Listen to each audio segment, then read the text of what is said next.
Guys, रात के बज रहे हैं 11:30 और हम पहुंच चुके हैं भागलपुर रेलवे स्टेशन। और अब आप सोच रहे होंगे कि ऐसी कौन सी मजबूरी आ गई भाई कि आप रात को इतनी अचानक से कहीं बाहर जाने लगी। वो कहते हैं ना, जहाँ जाना आपकी किस्मत में लिखा रहता है वहाँ आप ऑटोमेटिकली पहुँचा दिए जाते हो। दुनिया की कोई भी ताकत आपको वहाँ जाने से रोक नहीं सकती। हुआ कुछ यूँ मेरे साथ भी। बाबू के फर्स्ट टर्म के एग्ज़ाम्स के बाद हमें मिली थी 4 दिन की छुट्टी। तो सोचा क्यों ना इस छुट्टी का सदुपयोग कर लिया जाए। और इसी बीच मम्मी भी जा रही थी देवभूमि वाराणसी, तो सोचा क्यों ना मैं भी हो आती हूँ। 2 दिन पहले ही ट्रेन की टिकटें बुक हुई और मुझे टिकट मिल भी गई, लेकिन कहानी में ट्विस्ट तो अभी बाकी था। वेट, रुको। फरक्का एक्सप्रेस, जो कि पश्चिम बंगाल के बलुरघाट से भाया भागलपुर वाराणसी पंजाब के भटिंडा तक चलने वाली यह ट्रेन, जिसकी टाइमिंग थी भागलपुर में 11 बजे पहुंचने की, यह पहुंचती है 4 बजे सुबह में। ट्रेन इतनी ज़्यादा डिले थी कि इसने हमारी पूरी रात बर्बाद कर दी। हमारी तो नींद ही चौपट हो चुकी थी। अब सुबह के बज रहे थे 4 और हम वेट कर रहे थे ट्रेन आने का। ट्रेन अभी आई ही नहीं थी, ट्रेन आ रही थी। फाइनली यहाँ पर ट्रेन आ जाती है और हमारी इंतज़ार की घड़ी यहाँ पर ख़त्म होती है और हमने यहाँ पर राहत की सांस ली, क्योंकि हम पूरी रात सोए ही नहीं थे।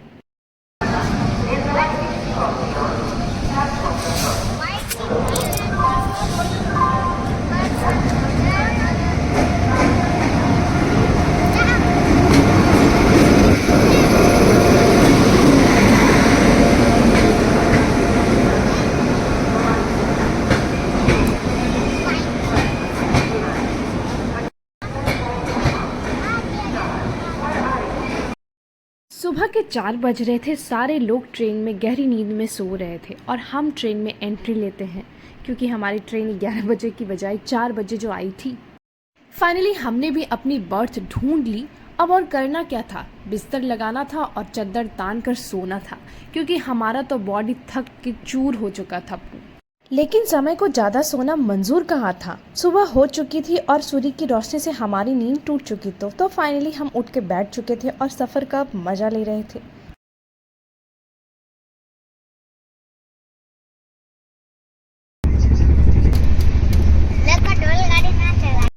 गाइस, ये रही 10 रुपए की चाय IRCTC की। मनाएंगे आपका बर्थडे। कब पानी मनाता है? ये हमारी पूरी बटालियन चाय पीते हुए।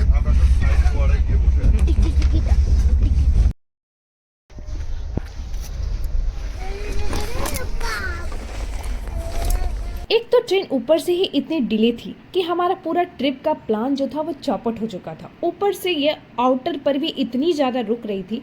सारे एक्सप्रेस ट्रेन इससे ज़्यादा आगे निकल रहे थे, तब इसे खोल रही थी, मानो ये एक लावारिस ट्रेन हो। ट्रेन में बैठे बैठे हमारा सब्र का बांध अब टूट चुका था। हम बहुत ज़्यादा बोरियत महसूस कर रहे थे। ऊपर से इस ट्रेन की साफ़ सफाई भी कुछ खास नहीं थी। बाथरूम बहुत ही ज़्यादा गंदा था, जिससे आपको वॉमिट हो जाती, ऐसा बदबू वाला स्मेल था। छी। हमने ट्रेन में दिए गए साफ सफाई के नंबर पर भी कॉल किया, लेकिन उधर से कोई रिस्पांस नहीं आया। अगर कोई अधिकारी मेरे ब्लॉग को देख रहे हो तो प्लीज़ इस पे कार्रवाई करना, क्योंकि इसमें बहुत सारे लोग ट्रैवल करते हैं, उनको बहुत सारी भयंकर बीमारियां हो सकती हैं। यूरिन इन्फेक्शन हो सकता है ऐसी गंदगी वाली बाथरूम यूज़ करने से। आप लोगों से भी निवेदन है कि आप लोग भी मेरे ब्लॉग को ज़्यादा से ज़्यादा शेयर करिए, ताकि और लोगों को भी फरक्का एक्सप्रेस के बारे में, इसकी कमियों के बारे में पता चले और ये अधिकारियों तक तो पहुँचनी ही चाहिए, ताकि रेलवे के कर्मचारी इसे सुधार सके, इसकी टाइमिंग को परफेक्ट कर सके और इसकी साफ सफाई पर ध्यान दे सके। तो फाइनली अब इंतज़ार की घड़ी थोड़ी सी कम होने वाली थी,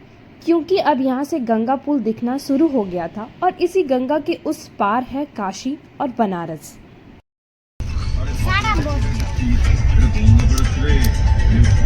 तो ये है नमो घाट का दृश्य, जो कि काशी का सबसे प्रसिद्ध जगह है।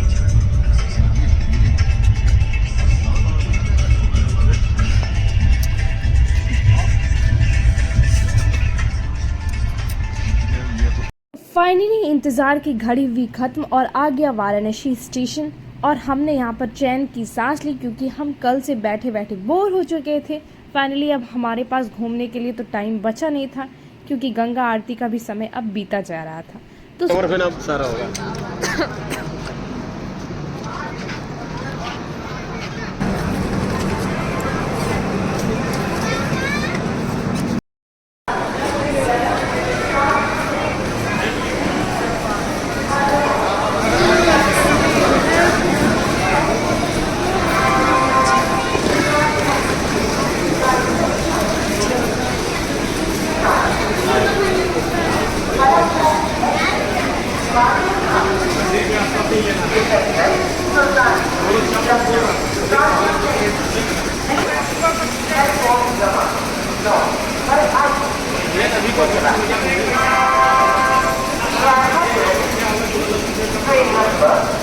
बनारस महादेव की नगरी होने के साथ साथ हमारे देश के माननीय प्रधानमंत्री नरेंद्र मोदी जी का भी शहर है, इसलिए यहाँ साफ सफाई भी बहुत अच्छी थी और यहाँ के लोग बता रहे थे कि बनारस पहले से बहुत ही ज़्यादा डेवलप हो चुका है। सच में यहाँ नरेंद्र मोदी जी ने बहुत ही ज़्यादा विकास कार्य किया है, यह देखने से ही आपको पता लग जाएगा। आज के ब्लॉग में इतना ही, मिलती हूँ आपसे नेक्स्ट ब्लॉग में। अगर ब्लॉग अच्छा लगा हो तो लाइक, कमेंट और सब्सक्राइब कर देना। मिलती हूँ आपसे नेक्स्ट ब्लॉग में, तब तक के लिए बाय बाय, टेक केयर।